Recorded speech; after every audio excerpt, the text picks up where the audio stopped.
اعوذ باللہ السمیع العلیم من الشیطان الرجیم من ہمزہ ونفخہ ونفثہ بسم اللہ الرحمن الرحیم ان الحمد للہ نحمدہ ونستعینہ ونستغفرہ ونعوذ باللہ من شرور انفسنا ومن سیئات اعمالنا من یہدہ اللہ فلا مضل لہ ومن یضلل فلا ہادی لہ واشهد ان لا الہ الا اللہ واشهد ان محمدا عبدہ ورسولہ اما بعد السلام علیکم ورحمۃ اللہ وبرکاتہ ایھا المستمعین الکرام، ہم بیان جاری تھا ہمارے ابو بکر صدیق رضی اللہ کی خلافت میں جو قبیلے باغی ہو گئے تھے، اس کے پیچھے ابو بکر صدیق رضی اللہ عنہ نے خالد بن ولید جیسا مدبر و مسلم مضبوط عقل فکر والے سپہ سالار کو مقرر کیا اور اسلامی لشکر کو ان کے پیچھے جتنے بھی مرتد تھے ان سے یا جنگ کرنے کی نہیں تو واپس اسلام میں آنے کے لیے روانہ کیا۔ اس کے تو پہلے ہم بیان کیے ہوئے ہیں کہ بہت سارے قبیلے کچھ لڑ بڑھ کر کے اس پر سبقت کر کے ان کو زبردستی گھسیٹ کے لایا، کچھ قبیلوں نے صلح صفائی کر کے واپس آ گئے، بغیر لڑے بڑے اسلام میں واپس آ گئے، اطاعت قبول کر لی، اور اطاعت قبول کرنے کے بعد اسلامی لشکر میں دستے بھی دیے لڑنے کے لیے، تاکہ اسلام میں کفار سے لڑنے کے لیے۔ یہ بھی فائدہ ہوا، اسلامی لشکر مضبوط ہو گئی ان کی وجہ سے، اور رفتہ رفتہ سارے قبیلے جتنے تھے وہ واپس آ گئے اور سارے تسلیم خم ہو گئے، سوائے ایک مسلمہ بن حبیب یا ماما خذاب جس نے رسالت کا دعویٰ کیا تھا۔ اس کے پاس مسلح دستے بھی تھے، ان کے اطاعت بھی بہت لوگ کرتے تھے، خاص کر کے نبی علیہ السلام کے رحلت کے بعد، وفات کے بعد بہت سارے ادھر مرتد ہو کر کے ان کے ساتھ ان کے فوج میں شامل ہو گئے اور ان کے اطاعت قبول کر لی۔ تو خالد بن ولید کو بڑا لشکر دے کر کے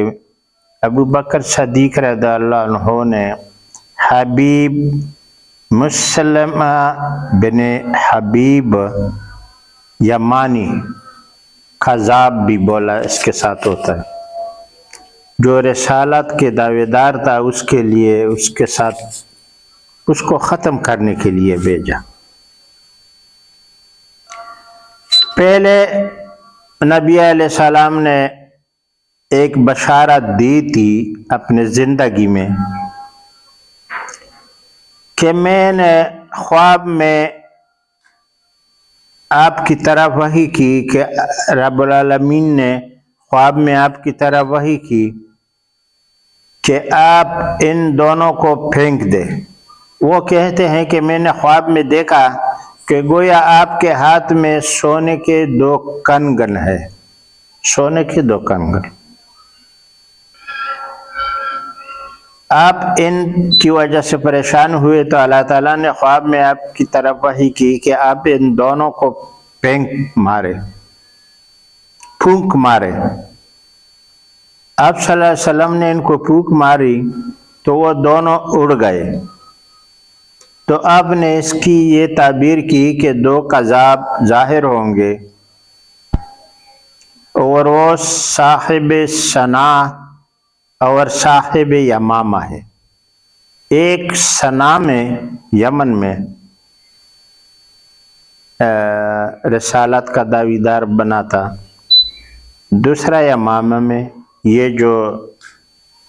حبیب ابن حبیب تھا مسلمہ قذاف۔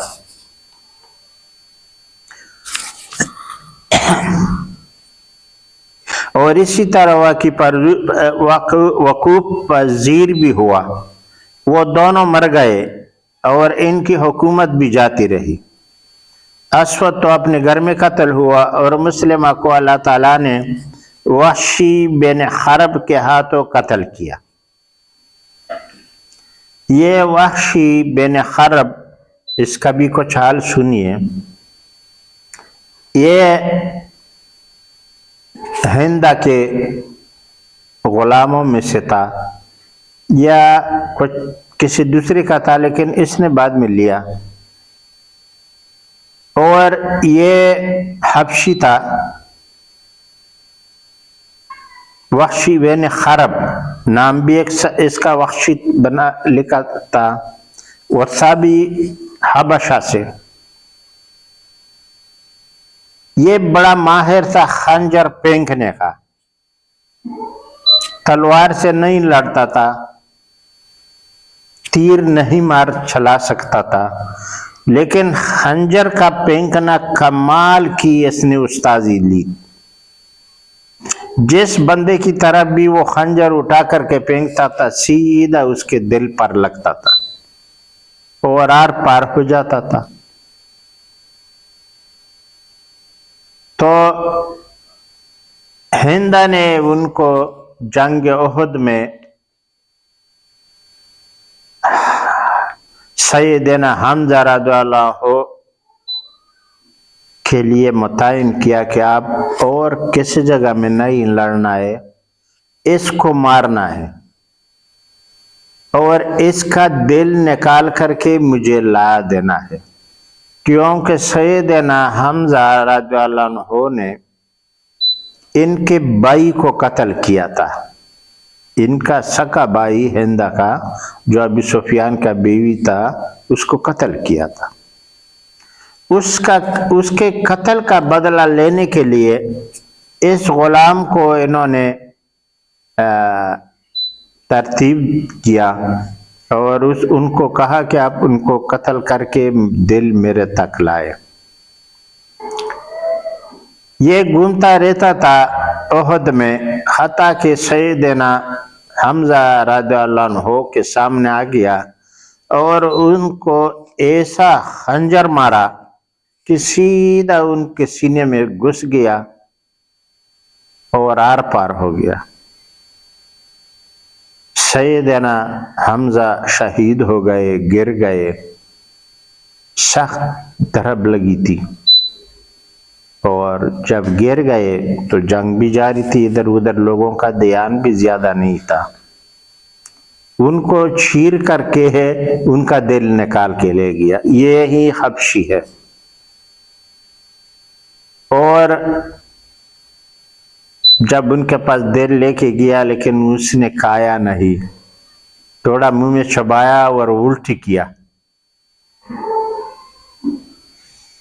بہرحال یہ بعد میں فتح مکہ میں جیسے کہ ہندا کی گناہ معاف ہو گئے، اور نبی علیہ السلام نے اس کے سامنے تسلیم ہو گئی، اور ان کا بیعت بھی لے لیا تھا، ہندا کا ان کو معاف کر دیا تھا نبی علیہ السلام نے۔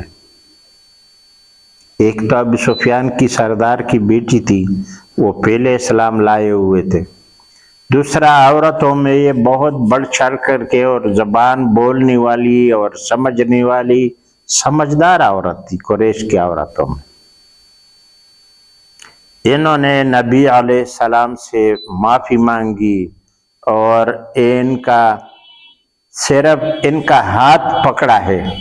چوما نہیں ہے نبی علیہ السلام کا ہاتھ کسی عورت نے، اور ان سے معافی مانگا، اور انہوں نے کہا کہ مجھے معاف کر دیجئے۔ سو آج جو آپ کے معافی عام ہے میں بھی ان میں سے ہوں، تو ان کو تو معافی مل ہی گئی، پہلے ہم بیان کر چکے ہیں، بلکہ بیعت بھی کر دی گئی۔ اس کے بعد یہ غلام بھی پیچھے کھڑا تھا، یہ بھی آ کر کے معافی طلب کی اور بیعت کیا اور مسلمان ہوا۔ لیکن نبی علیہ السلام کو جب پتہ چلا کہ یہ سیدنا حمزہ کا قاتل ہے، اب مسلمان ہو گیا ہے اور عام معافی کا اعلان بھی ہو گیا ہے، ہتھیار بھی ڈال دیا گیا ہے، اور اب تو اس کو قتل بھی نہیں کیا جا سکتا ہے، تو نبی علیہ السلام نے ان کو اتنا کہا کہ میرے سامنے کبھی نہیں آنا، جاؤ میں نے تمہیں معاف کر دیا لیکن میرے سامنے نہیں آنا۔ وہ یہ غلام حبشی غلام پھر ادھر ادھر پھرتے تھے لیکن تھے صحیح مسلمان۔ خالد بن ولید نے اپنے فوج میں ان کو بھی ساتھ میں لیا، اور اس نے پھر وہ کام کر کے دکھایا،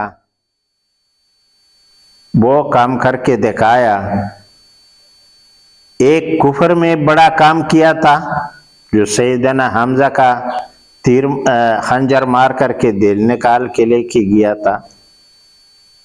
اور ایک اسلام میں اس نے ایک بڑا کام کیا کہ مسلمہ کذاب کو اس نے خنجر مارا اور سیدھا بالکل دل پر لگا اور آر پار ہو گیا۔ وہ یوں ہوا کہ جب یمامہ میں خالد بن ولید کی فوج ان کے پیچھے پڑی اور لڑتے لڑتے کافی ان کے جو مددگار تھے اور مسلح تھے ان کی وجہ سے مسلمان بھی شہید ہوئے، لیکن آخر کار دائرہ تنگ ہوتا رہا اس پر، اور تنگ ہوتے ہوتے جا کر کے اس کا ایک باغیچہ تھا، بڑا باغیچہ، اس میں دروازہ بند کر کے ان کے بڑے بڑے دیوار تھے اور مضبوط دروازہ بند کیا، اور وہاں پر کوئی اندر نہیں جا سکتا تھا، اور اندر اس نے اپنے آپ کو محفوظ کر ڈالا اور بھاگ سکتا بھی نہیں تھا باہر، تو فوج نے پورا خالد بن ولید کے فوج نے پورا محاصرہ کیا ہوا تھا۔ جب ان کو شکست سامنے آئی دکھائی دیا تو یہ باغیچے میں اندر اپنے آپ کو کلا بند کر لیا، تو یہ جا کر کے وہاں پر باغیچے میں اپنے گارڈن میں انڈر گراؤنڈ ہو گیا، کلا بند ہو گیا، اور ان کا جو فوج تھا ان کے ساتھ اندر ہی باغیچے میں مسلح دستے ان پر کھڑے ہو گئے۔ مجاہدین نے اس باغیچے کا دیوار جو بہت اونچے تھے بہت مشکل سے ان پر چڑھ نہیں سکتے تھے، آخر کار یہ بات کیا کہ ان میں یا تو اسی حبشی نے کہا یا ایک دوسرے بندے نے کہا کہ مجھے اس کے اونچا کر کے اور یہ دروازے کے اس طرف پھینکو، پھر ہم دروازہ کھول دیں گے اور بعد میں اندر آ سکتے ہیں، ورنہ یہ دیواریں بہت اونچے۔ انہوں نے مجاہدین نے جیسے بھی کچھ کیا، اندر ایک بندے کو پھینک دیا اور انہوں نے آ کر کے ان پر بہت تیر بھی چلائے گئے،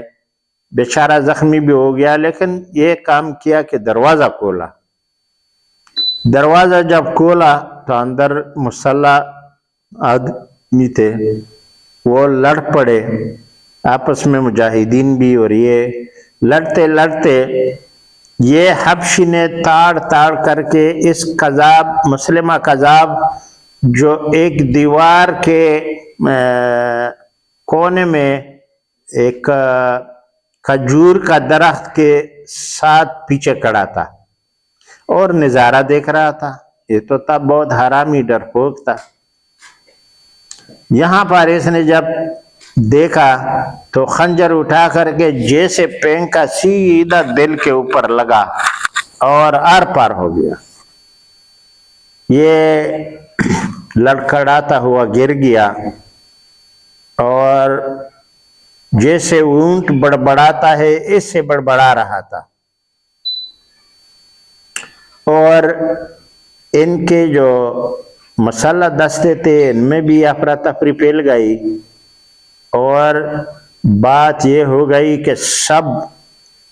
قتل کر دیے گئے. جتنے بھی اس کے دستے کے میں آدمی شامل تھے سب کو خالد بن ولید کے حکم پر قتل کر دیا گیا. اور وہ تو خود پہلے ہی سے گر گیا تھا, زمین پر گر گیا تھا. اور ابو دجانہ نے ایک انصاری تھا یا صحابی تھا,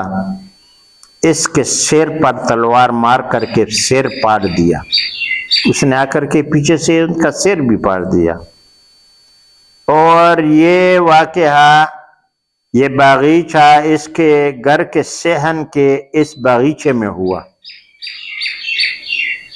جیسے موت کا باغیچہ کہا جاتا تھا. جب وہ قتل ہوا پڑا تھا تو خالد بن ولید کو اس کا پتہ بتلا کر کے اس کے اوپر کھڑا ہو گیا اور اس کو پہچان معاجہ بن مرارہ نے مقتولین کے درمیان اسے رکھ دیا تھا. اس کو بتایا کہ یہ ہے وہ, کیونکہ بڑے سارے آدمی قتل ہو گئے تھے, پتہ نہیں لگتا تھا. پہلے انہوں نے دیکھا نہیں تھا, خالد بن ولید نے ان کو نہیں دیکھا تھا. کہتے ہیں کہ وہ زرد رنگ اور چپٹی سیر سے اٹھی ہوئی ناک والا تھا. چپٹی مطلب ہے بہت چھوڑا تھا اور سیر سے ناک بھی بہت بڑا ناک تھا, اوپر ہوا تھا. اور بعض کہتے ہیں کہ وہ گندم گو تھا. کوئی پہلے جو کہاوت ہے وہ یہ کہ زرد رنگ کا تھا, چھپٹی چھوڑا تھا اور ناک اوپر تھا, یہ مت تک آیا ہوا تھا. اور بعض کہتے ہیں کہ وہ گندم گو تھا اور موٹا تھا, گویا ہاکستری اونٹ ہے. کہتے ہیں کہ موت کے وقت اس کی عمر 140 سال تھی. دیکھو تو اللہ جانے. اور اس سے قبل اس کے دونوں وزیر اور مشیر قتل ہو چکے تھے. ان میں سے ایک محکم بن الطفیل تھا جیسے محکم الیمامہ کہا جاتا تھا, یہ حاکم تھا وہاں پر. اسے عبد الرحمن بن ابو بکر نے قتل کیا. آپ نے اسے اپنے قوم میں تقریر کرتے ہوئے جبکہ وہ انہیں ان کی جنگ کے مفادات بتا رہا تھا تیر مارا. یہ اپنے قوم میں کھڑا تھا, جتوں کو تیار کر رہا تھا, تقریر کر رہا تھا کہ دور سے عبد الرحمن بن ابو بکر نے تیر مارا اور سیدھا لگا اور اس کا کام تمام ہو گیا. یہ محکم الیمامہ تھا. اور دوسرا نہار بن عنفہ تھا جیسے رجال عنفہ کہا جاتا تھا. عنفہ یہ مسلمان ہو کر پھر مرتد ہو گیا تھا. اس نے مسلمہ کی تصدیق کی. اللہ تعالیٰ اس گواہی کے بارے میں دونوں پر لعنت کرے. یہ جو دوسرا آدمی تھا نہار بن عنفہ, یہ پہلے مسلمان تھا, بعد میں مرتد ہو گیا. وہاں جا کر کے اس کی رسالت کی گواہی دی اور تصدیق کی اس نے اور اس کے ساتھ رہا۔ اور اللہ تعالیٰ نے زید بن الخطاب کے اپنے قتل ہونے سے قبل اس کے قتل کرنے کی توفیق دی۔ یہ زید بن خطاب بعد میں قتل ہوئے، یہ شہید ہوئے۔ یہ سیدنا عمر رضی اللہ عنہ کی بھائی تھا اور ابن خطاب تھا۔ یہ عمر رضی اللہ عنہ نے کہا کہ جب اس کی شہادت کی خبر ان کو ہوئی تو اس نے کہا کہ اس نے 2 فائدے مجھ سے زیادہ لیے۔ ایک یہ کہ مسلمان ہوا تھا، اس کا فضیلہ تھا میرے سے پہلے، دوسرا یہ کہ شہادت میرے سے پہلے انہیں پائی اور جنت کے حقدار بنا۔ یہ بعد میں قتل ہو گئے تھے۔ یہ زید بن الخطاب نے ان کو قتل کر دیا تھا۔ یہ رجال عنفا اور دین اسلام کے بارے میں رجال کی اس ضروری اشتہارات میں جھوٹ بولنے پر دلالت کرنے والی یہ بات ہے، جیسے بخاری وغیرہ نے وہ روایت کیا ہے کہ مسلمہ نے رسول اللہ صلی اللہ علیہ وسلم کو خط لکھا، اس میں یہ تھا بسم اللہ الرحمن الرحیم، مسلمہ رسول کی طرف سے محمد رسول کی طرف، آپ کو سلام ہو، اما بعد مجھے حکومت میں آپ کے ساتھ شریک کیا گیا ہے، شہر آپ کے لیے اور دیہات میرے لیے۔ اس بدبخت کذاب نے نبی علیہ السلام کو پہلے خط لکھا تھا کہ ایسا کرتے ہیں، یہ رسالت میں بھی رسول ہوں اور آپ بھی رسول ہے، لہذا میں آپ کے ساتھ رسالت میں برابر شریک ہوں۔ دیہات میں جو لوگ ہیں وہ تمہارے لیے ہوئے اور نہیں شہر میں، جیسے مدینہ شہر، مکہ شہر میں، اور دیہات میں باہر جو بدوی رہتے تھے وہ میرے لیے، لہذا آدھا آدھا بانٹ لیتے ہیں۔ اور یہ بھی روایت ہے کہ زمین کا نصف آپ کے لیے اور نصف ہمارے لیے، لیکن قریش زیادتی کرنے والی قوم ہے، یہ ایسا کہا۔ رسول اللہ صلی اللہ علیہ وسلم نے اس کی طرف خط لکھا،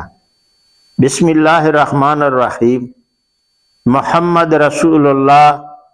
کی جانب سے مسلمہ کذاب کی طرف، ہدایت کے پیرو پر جو ہدایت کے تحت رہتے ہیں ان پر سلام ہو، اما بعد بلا شبہ اللہ تعالیٰ زمین کا مالک ہے اور وہ اپنے بندوں میں سے جیسے چاہتا ہے اس کا وارث بنا دیتا ہے، اور انجام تقوی شعاروں کے لیے ہے۔ اور قبل از ہم مسلمہ کے خادموں اور معاہدین کا ذکر کر چکے ہیں، اور اللہ تعالیٰ اس کلام کے باعث اس پر لعنت کرے جو ہذیان سے بھی زیادہ کمزور ہے، جیسے وہ وحی الہی خیال کرتا تھا۔ اللہ تعالیٰ کی ذات اس سے بہت بالا اور بلند ہے، اور جب رسول اللہ صلی اللہ علیہ وسلم کی وفات ہو گئی تو اس نے خیال کیا کہ وہ آپ کے بعد بااختیار حاکم ہے، مطلب اس کے یہ سمجھا کہ میرے لیے راستہ ہموار ہو گیا، اور اس نے اپنی قوم کو حقیر خیال کیا اور انہوں نے اس کی اطاعت کی، قوم نے بھی اس کی اطاعت کی بدبختوں نے، اور اس کو رسول مانا اور کہنا شروع کر دیا تھا۔ اس نے کہا تھا اے لڑکی ڈول لے لو اور کھیل اور اس نبی کے محاسن کی اشاعت کرو، یعنی میرے تحت ماتحتی اختیار کرو، ایک لڑکی سے کہا۔ بنی ہاشم کا نبی چلا گیا، وہ تو ختم ہو گیا، اور نبی یغرب کا نبی کڑا ہو گیا ہے، یعنی میں کڑا ہو گیا ہوں۔ پس اللہ تعالیٰ نے رسول صلی اللہ علیہ وسلم کی وفات کے بعد اسے تھوڑی سی مہلت دی اور اس پر تلواروں میں سے ایک تلوار اور اپنی موتوں میں سے ایک موت مسلط کر دی، جس نے اس کا پیٹ پاڑ دیا اور سر پھوڑ دیا، اور جلد ہی اللہ تعالیٰ نے اس کی روح کو دوزخ کی طرف لے گیا، اللہ تعالیٰ نے اس کو لے گیا، جو بہت برا ٹھکانہ ہے، اور اس عظیم عقوبت کے زیادہ مناسب حال ہے کیونکہ اس نے بہت بڑے بڑے گناہ کیے تھے۔ اللہ تعالیٰ ان سب پر لعنت کرے۔ اب یہ قصہ ختم ہو گیا اور ہجرت نبوی کا 12واں سال شروع ہوا، تو صدیق رضی اللہ عنہ کے فوجیں وہ امراء جنہیں آپ نے مرتدین کے ساتھ جنگ کرنے کے لیے بھیجا تھا، اسلام کی بنیادوں کو استوار کرنے اور سرکشوں کے ساتھ جنگ کرنے کے لیے شہروں میں دائیں بائیں چکر لگا رہے تھے، حتیٰ کہ دین سے بھاگنے والوں کو انہوں نے بھاگ جانے کے بعد واپس کیا۔ ابو بکر رضی اللہ عنہ نے جتنے بھی میں پہلے بتا چکا ہوں کہ جو مرتد ہو گئے تھے، خالد بن ولید کے دیکھو اس کا شان دیکھو، آج اسلام میں آج کے اسلام میں اور مسلمانوں میں اس کا نام بھی کسی کو یاد نہیں، اس کے اتنے کارنامے ہیں، اور اشرار کوفہ کی وجہ سے غلط بیانی کر کے ان کو اپنے اصل عقیدہ تھا، جو صحیح عقیدہ والے سنی لوگ ہیں، انہوں نے بھی پیچھے ڈال دیا، اور ان کی جو انہوں نے کوششیں کی اور انہوں نے جہاد کیے، تلوار چلائی، سیف اللہ جس کا نام رکھا گیا تھا نبی علیہ السلام نے، اس کو آج ہم بھول گئے ہیں۔ اس کے کارنامے تو ذرا تاریخ میں ڈھونڈو، پھر آپ آنکھیں کھولو کہ اسلام میں جو صحیح سپہ سالار مدینے میں رسول اللہ صلی اللہ علیہ وسلم کے وفات کے بعد بڑے بڑے اصحاب کرام تھے، اور اپنے آپ کو بڑا بھی سمجھتے تھے اور اپنا نام بھی پاتے تھے، لیکن وہ سب کے کارنامے وفات کے بعد نبی علیہ السلام کے تقریباً 0 تک آ گئے تھے۔ خالد بن ولید